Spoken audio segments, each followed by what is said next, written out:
সাংবাদিক বন্ধুদের অনেক অনেক শুভেচ্ছা। আমরা আজকে এখানে সমবেত হয়েছি যে আমাদের দেশের যশস্বী প্রধানমন্ত্রী নরেন্দ্র মোদীজি আমাদের দেশবাসীকে একটা স্বপ্ন দেখিয়েছেন, বিকশিত ভারত। এবং বিকশিত ভারত 2047 যে সংকল্প যাত্রা মোদীজি আমাদের কাছে একটা স্বপ্ন দেখিয়েছেন। এই বিকশিত ভারতে কি কি হবে, এই বিকশিত ভারত কিরকম হবে, তার রূপরেখা মাননীয় প্রধানমন্ত্রীজি ওনার যে কর্মপদ্ধতি তার মধ্যে আমরা দেখতে পাই।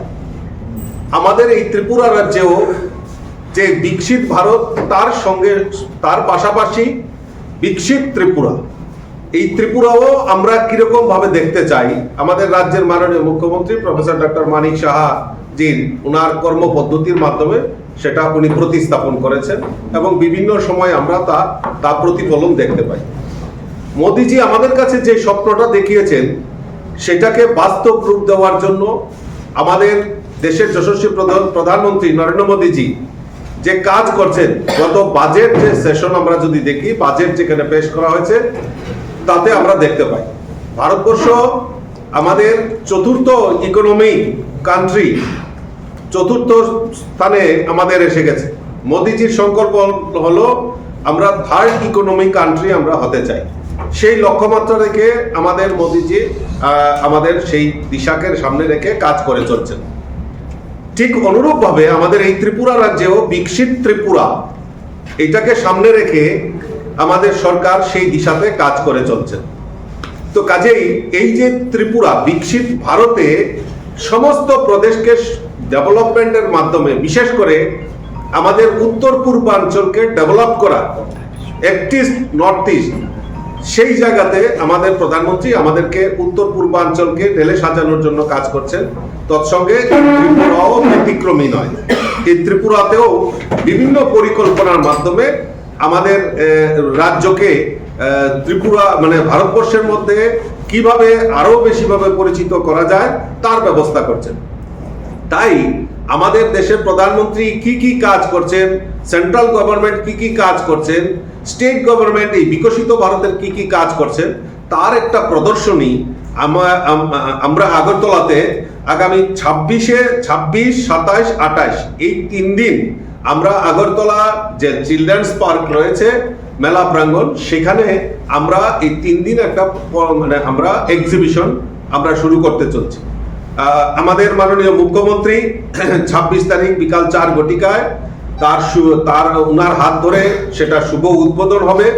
আমি আপনাদের মাধ্যমে আপামর জনসাধারণের কাছে এবং বিশেষ করে আমাদের যারা ইউথ তাদের কাছে আহ্বান রাখবো যে আপনারা সেই এক্সিবিশনে এসে যে আমাদের যে মোদীজি আমাদের দেশের প্রধানমন্ত্রী যে বিকশিত ভারতের কথা বলছেন সেটা উপলব্ধি করা এবং আমাদের মুখ্যমন্ত্রী যেটা বিকশিত ত্রিপুরার কথা বলছেন সেটা অনুধাবন করা এবং তা প্রত্যক্ষভাবে দেখার জন্য আমি বিশেষ করে আবেদন রাখছি।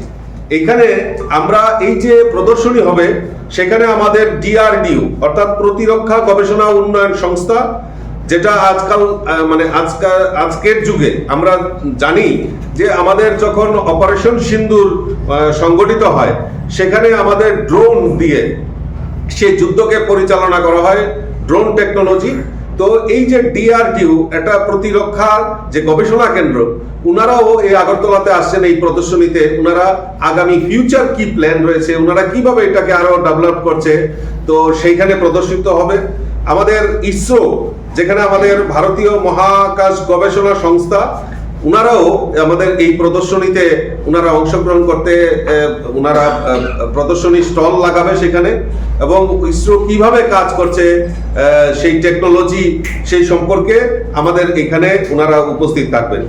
বিজ্ঞান ও শিল্প গবেষণা পরিষদ অর্থাৎ CSIR, তো সেটাকেও সেই ডিপার্টমেন্টও এখানে আসবেন এবং উনারাও তাদের যে অত্যাধুনিক প্রযুক্তি সেই প্রযুক্তিকে কাজে লাগিয়ে কিভাবে কাজ করছেন সেটাও প্রদর্শিত করা হবে। আপনারা জানেন যে আমাদের একটা সময় নারা ছিল আমাদের ভারতবর্ষে, জয় জওয়ান জয় কিষান।